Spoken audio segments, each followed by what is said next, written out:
diesel power on the Santa Fe focuses on the 1965 to 1985 period, when the railroad industry was in a time of great change. Follow us to see hot mainline action and also kick back with some memories of locals on the old abandoned Pasadena line.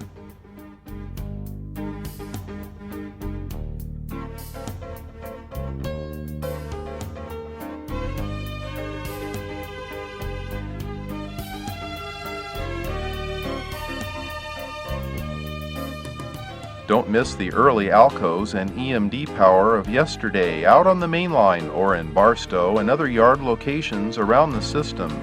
See Cajon Pass with a tremendous variety of trains, plus Tehachapi and other California hotspots from the filming efforts of many rail fans and former railroad employees.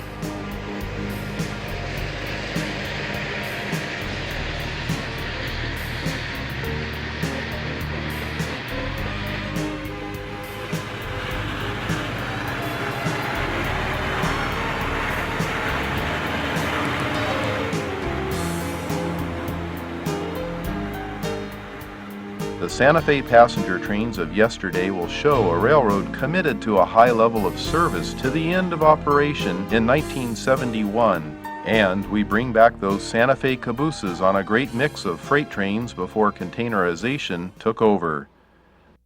The video begins with the start of World War II when steam was still king. The Santa Fe system was a secure way to move tonnage during the war that threatened ships that would be at risk traveling east to west through the Panama Canal.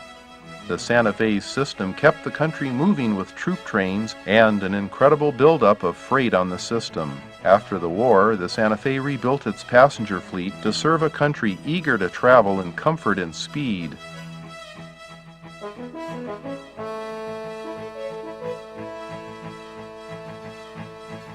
See a time when service and style was at its best in Santa Fe hands, with its gleaming fleet of trains exemplified by the Santa Fe Chief.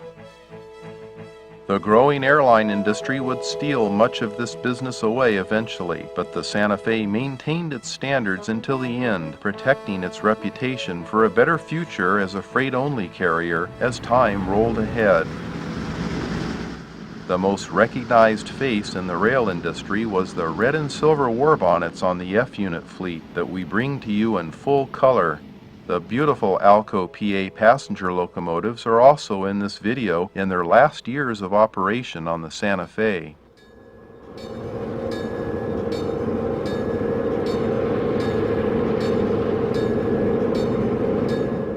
Follow the F-unit powered Chief over the Pasadena line and see the newly delivered FP45s roar into the scene as Santa Fe's last EMDs bought for passenger duty.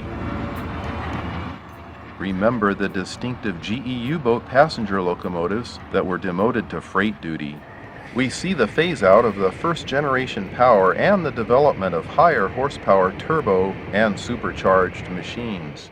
These Jeeps on Cajon helper duty are a real contrast to the 6-axle power that replaced them years later.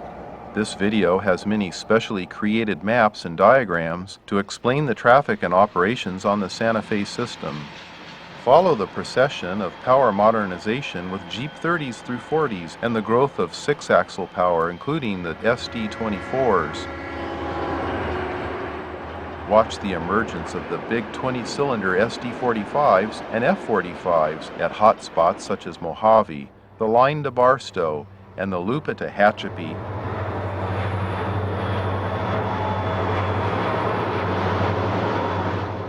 The focus shifts to the north to see the Santa Fe in 1985 during the ill-fated merger with the SP, and we visit locations such as Stockton, Richmond out to Bay Point, Franklin Canyon, and street running in Fresno, to mention a few.